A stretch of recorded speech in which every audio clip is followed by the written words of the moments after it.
आहेत. हे पुरुषोत्तम मी मनापासून निष्ठा ठेवते तथागतावर.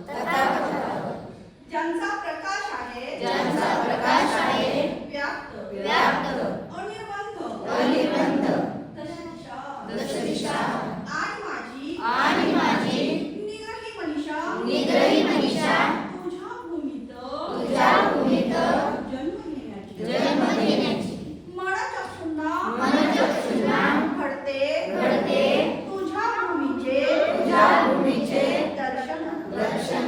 तेव्हा त्रैलोक्यातील सर्व भूमी तिची श्रेष्ठता जाणते. आकाशासमान सर्व समावेश ती तुझी भूमी आहे. ती अनंत आणि असीम. सन्मार्गानुसारी तुझी करुणा आणि मैत्री सर्व भौतिक विश्वास श्रेष्ठ आहे. जन्मांतरीच्या पुण्यसंचयाचा जणू परिपाक आणि तुझा ज्ञानप्रकाश सर्वव्यापी पसरतो. जणू चंद्र सूर्याचे रूप दर्पण असते. माझी अशी प्रार्थना तिथे जन्म घेतलेले प्राणी मात्र तुझ्या सम करोत सत्यघोष सदोरी. हे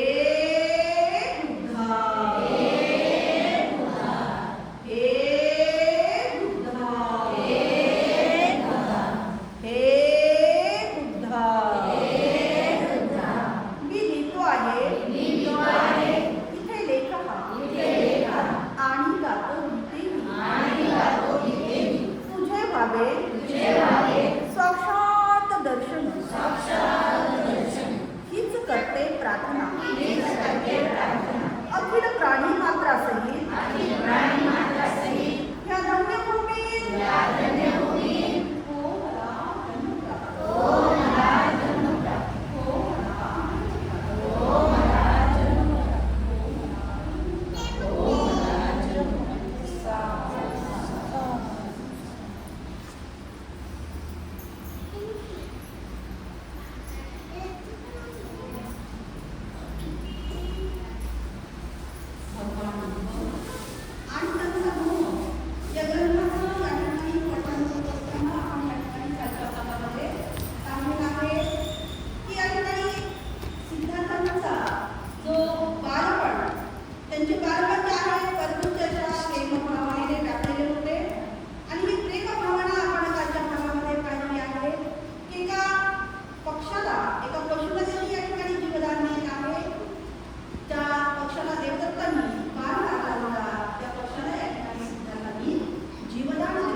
दंडपाणी या राजाच्या मुलगीच्या यशोधरा माता या यशोधरा सोबत सिद्धार्थांचा या ठिकाणी विवाह झालेला आपण या ठिकाणी पाहिलेला आहे. तद्वतच त्यांचा विवाह होऊन काही वर्ष लोटल्यानंतर यशोधरा आणि सिद्धार्थांना एक पुत्र रत्न झाला आहे की ज्या पुत्राचे नाव त्यांनी राहुल असं या ठिकाणी ठेवण्यात आलेलं आहे असं आपण या ठिकाणी कालच्या भागामध्ये पाहिलेलं आहे. आणि आज आपण या ठिकाणी पाहणार आहोत पुत्राला वाचवण्याच्या पित्याच्या वेगवेगळ्या योजना. आपल्या पुत्राचा विवाह होऊन व त्याने सांसारिक जीवनात प्रवेश केला हे पाहून राजाला संतोष अर्थात आनंद झाला आहे. तथापि त्याचबरोबर आसित मुनीची जी काही भविष्यवाणी आहे त्याचा सारखा पिछा सुद्धा पूर्वीत होती. म्हणजे त्यांना या ठिकाणी त्या आसित मुनीच्या भविष्यवाणीची चिंता सुद्धा लागून राहिली होती. कदाचित ती भविष्यवाणी जी आहे किंवा ते भविष्य खरे होऊ नये म्हणून एका पित्याने अर्थातच राजाने त्याला वैश्विक सुखविलासात गुंतून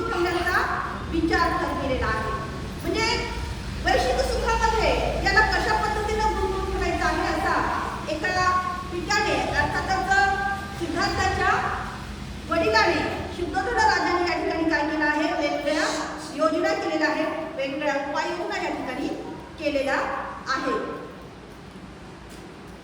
आणि मग हा उद्देश दृष्टीपुढे ठेवून शुद्धोधनाने आपल्या पुत्राला राहण्यासाठी 3 राजमहल बांधले. आपल्या पुत्राला वास्तव्यासाठी, आपल्या पुत्राला या भौतिक विलासामध्ये गुंतवण्यासाठी शुद्धोधन राजाने आपल्या पुत्राला राहण्यासाठी 3 राजमहल बांधले. एक उन्हाळ्यात राहण्यासाठी, एक पावसाळ्यात राहण्यासाठी व एक हिवाळ्यात राहण्यासाठी. हे 3ही राजमहल विलासी जीवनाला उत्तेजक अशा सर्व प्रकारच्या साधनांनी सुसज्ज करण्यात आलेले होते. प्रत्येक महलाभोवती विविध जातीच्या वृक्षांची आणि फुलांची मनोहारी रचना केलेली विस्तृत असे उद्यान सुद्धा होते. आपल्या कुटुंबाचा पुरोहित ज्याचं नाव उदयीन आहे, अशा या उदयीन याच्याशी सल्लामसलत करून राजाने राजपुत्रासाठी अगदी सुंदर युवतीने युक्त अशा अंतपुराची व्यवस्था करण्याचा सुद्धा विचार केला, विचार ठरविला. जेव्हा शुद्धोधन राजाने जीवनातील सुखोपभोगासाठी राजकुमाराला वश कसे करून घ्यावे याचा त्या सुंदरीला सल्ला देण्यास उदयीनला सांगितलेला आहे. एका पित्याने जो पुरोहित आहे उदयीन, या उदयीनला समजावून सांगितलेलं आहे की ज्या सुंदरी आहेत, ज्या अप्सरा आहेत, त्यांना तुम्ही समजावून सांगा की या सुंदरींना सल्ला देण्यास तुम्ही उदयीनला कशा पद्धतीचं सांगितलेलं आहे. अंतपुरात ठेवावयाच्या स्त्रियांना एकत्रित करून उदयीनाने त्यांनी राजकुमाराला वश कसे करून घ्यावे याची त्यांना प्रथम शिकवण दिली, माहिती दिली. त्यांना उद्देशून तो म्हणाला, तुम्ही या प्रकारच्या सर्व वशीकरण कला कुशल आहात. तुम्ही मदराची भाषा जाणण्यास चतुर आहात.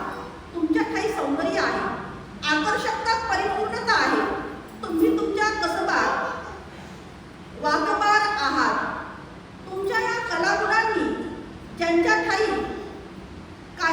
वासना शिल्लक राहिलेली नाही अशा योग्याची सुद्धा तुम्ही चित्त जे आहे अस्वस्थ करू शकता आणि ज्यांना केवळ स्वर्गीय अप्सरा भुलू शकतात अशा देवांना सुद्धा तुम्ही आपल्या मोहपाषाणामध्ये गुरफटू शकता.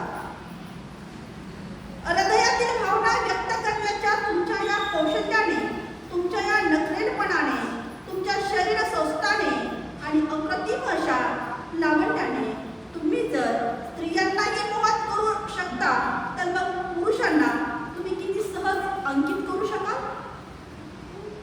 आपल्या क्षेत्रात अशा प्रकारे कुशल असलेल्या तुम्हाला या राजपुत्राला जिंकून त्याला तुमच्या बंदी करणे व प्रेमरंजूंनी बांधून त्याला तुमचं अंकित करून ठेवणे असाध्य नाही. आणि मग हे सर्व कलागुण तुमच्यामध्ये अंगीकृत आहेत आणि अशा या कलागुणांनी तुम्ही पूर्ण अंकित आहात. आता या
आलेला आहे. उदयीनाने हे शब्द त्या स्त्रियांच्या हृदयाला लागले व राजपुत्राला वश करण्यासाठी आपले सर्व सामर्थ्य पणास लावण्याचा त्यांनी निश्चय केला.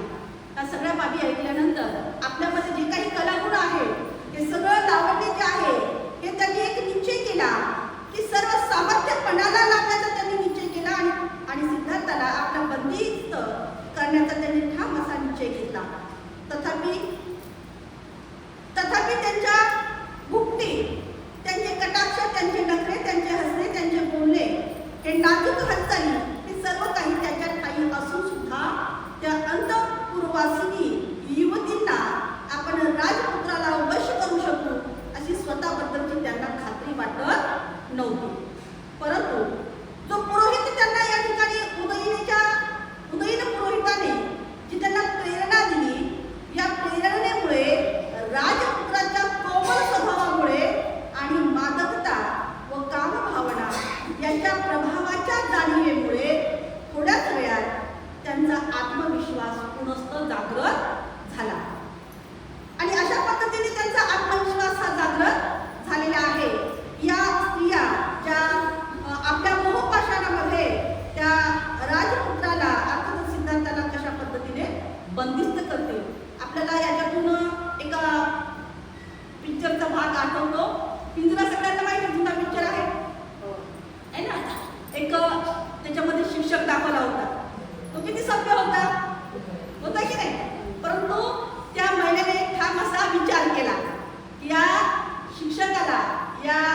शिक्षकाला मी हातामध्ये तुंतून देऊन माझ्या फडामध्ये आणून बसलो.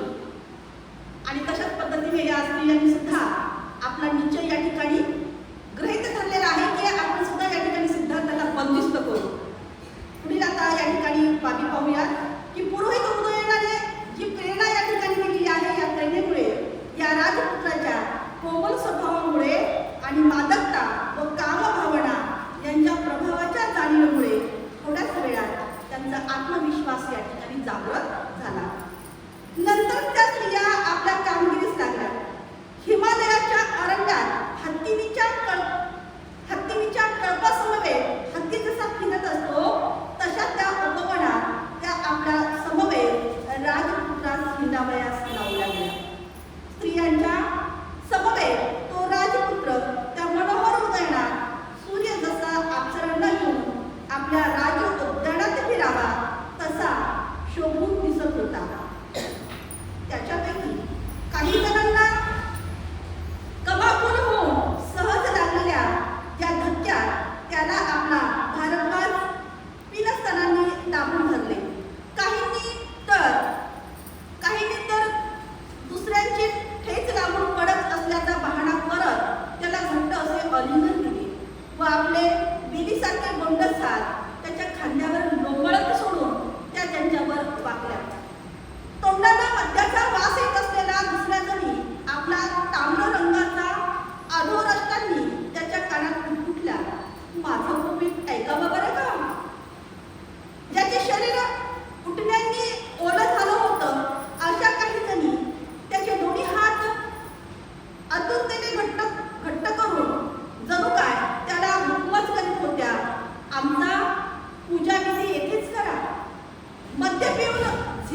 त्याला विचारले, हे कुणाचे फुल आहे? दुसरी एक पुरुषी आव आणून त्याला म्हणाली, स्त्री करून जिंकला गेलेला तू आता जा ही पृथ्वी पादग्रंथ कर. दुसरी एक चंचलतेना आपले नीलकमल फुगे उत्तेजित अवस्थेत काहीशा अस्पष्ट अशा शब्दात राजपुत्राला उद्देशून म्हणाला, नाथ, मधुसुगंधी मोहराने बहरलेला हा आम्रवृक्ष पहा. यावर बसून सोन्याच्या पिंजऱ्यात बंद करून ठेवल्याप्रमाणे कोकिळा येथे गात आहे. इकडे या आणि हा अशोक वृक्ष पहा. प्रेमिकाची दुःखे तीव्र करणाऱ्या या वृक्षावर बसून हे ब्रह्मरसा गुंजार करीत आहे. जणू काय ते काम अग्नीने होरपळून निघाले आहे. या हा आम्रवृक्षाच्या कोमल डहाळीने अलिंगलेले तिलक वृक्ष तर पहा. जणू काय हळदीची उलटी लावलेल्या युवतीने शुभ्र वस्त्र परिधान केलेल्या पुरुषाला आलिंगन दिले आहे. हा फुललेला पूर्वक पहा. रक्तचंदन सारखा ताजा आणि टवटवीत दिसणारा हा वृक्ष जणू काय रमणीय नखाच्या रंगापुढे आपण किती आहोत असे वाटून खाली वाकला आहे. स्वभावावर अंकुरलेला हा तरुण अशोक बघा. जणू काय आमच्या हातांच्या सौंदर्यापुढे लज्जत होऊन तो उभा आहे. ज्याच्या काठावर सभोवर सिंधुवराचे कुंज उगवलेले आहे असे हे सरोवर पहा. जणू काय शुभ्र व तल्लम वस्त्रांकित अशी रूप सुंदरी आराम घेत कोंडावी असे दिसत आहे. स्त्री जातीचे सार्वभौम सामर्थ्य पहा. पलीकडे पाण्याची चक्रवाती पुढे पुढे जात आहे आणि तिचा प्रियकर चक्रवात पक्षी एखाद्या दासाप्रमाणे तिच्या मागोमाग जात आहे. वसंत ऋतूत पक्षाच्या निर्माण होणारा उन्माद आपणातही निर्माण झाला असावा व आपण किती बुद्धिमान आहोत अशा विचाराचा मग्न राहणाऱ्या पीडितांचा विचार आपल्यात नसता तर किती बरे चांगले झाले असते. अशा प्रकारे प्रेमासक्त झालेल्या या प्रमादांनी प्रेमयुद्धाच्या सर्व प्रकारच्या कलापत्यांनी राजपुत्रावर सगळ्यांनी आता मात्र एकच हल्ला केला. तथापि अशा प्रकारचे आक्रमण झाले असतानाही ती आत्मसंयमी राजपुत्र त्या सगळ्यांनी एकच भांडण उठवली आणि या सर्वांनी या प्रेमसमुदायाच्या सर्व प्रकारच्या कलपथांनी राजपुत्रावर मात्र सगळ्यांनी एकच हल्ला केला. परंतु तथापि अशा प्रकारचे आक्रमण झाले असतानाही तो आत्मसंयमी राजपुत्र प्रमोदित झाला नाही किंवा हसलाही नाही. एवढ्या कलागुणांनी विपुल असलेल्या स्त्रियांना मात्र तो राजपुत्र हसलाही नाही किंवा त्या बाबींना तो कोणत्याही प्रकारचा मोहित झाला नाही, अर्थातच प्रमोदित झालेला नाही. त्याच्या या नैसर्गिक अवस्थेत त्या स्त्रिया पाहून तो राजपुत्र स्थिर व एकाग्र मनाने विचार करू लागलेला आहे. तो मात्र राजपुत्र काय करू लागला? स्थिर आणि संयम आणि स्थिर राहून एकाग्र चित्ताने एकाग्र मनाने विचार करू लागला. या स्त्रिया अशा कोणत्या गोष्टीची उणीव आहे की त्यांना इतकीही दिसू नये की यौवन हे चंचल आहे. कारण वार्धक्य हे सौंदर्यात जे जे काही आहे ते सर्व काही नष्ट करणारे आहे. अशा प्रकारे या स्तुती सुमनांचा वर्षाव, अशा पद्धतीचा हा वर्षाव किती महिने झाला? कितीतरी महिने झाला, कितीतरी वर्ष झाला, वर्षानुवर्षे महिने हा सारखा जो प्रयोग आहे चालतच राहिला. परंतु तो सफल झाला नाही. हा केवळ एका दिवसाचा प्रकार होता का? तर नाही. हा कितीतरी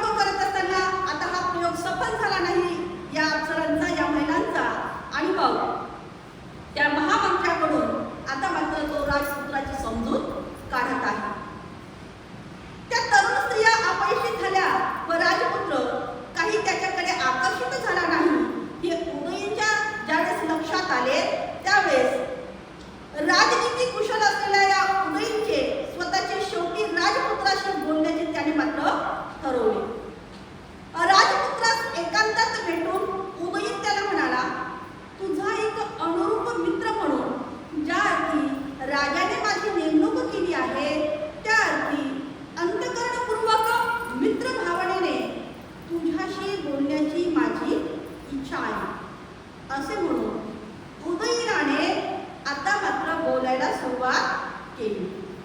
जे अहितकारक आहे त्याच्यापासून परावृत्त करणे, जे हितकारक आहे ते करण्यास प्रवृत्त करणे व संकटकाळी सोडून न जाणे ही मित्राची 3 लक्षणे आहेत.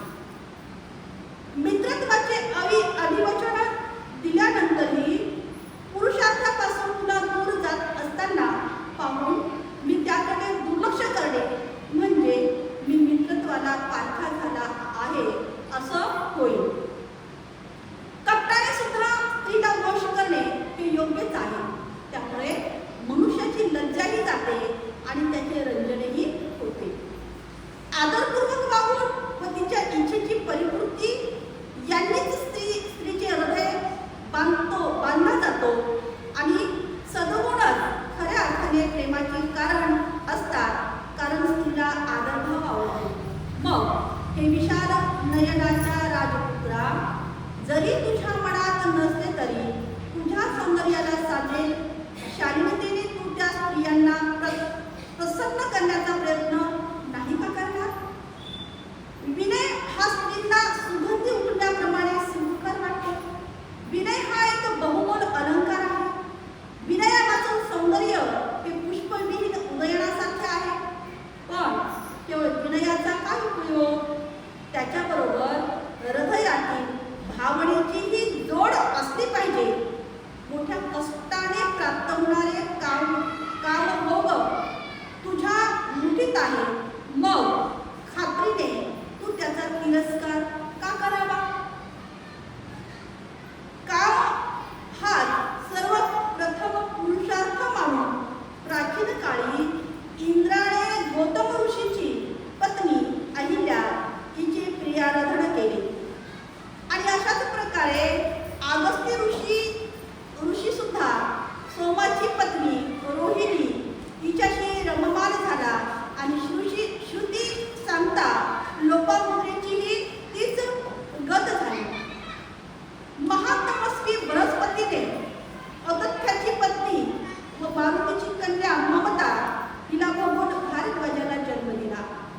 श्रेष्ठदाता अशा चंद्राने बृहस्पतीच्या पत्नीला ती अर्धप्रदान करीत असताना ग्रहण करून तिच्या ठावी दिव्य बुधाला जन्म दिला.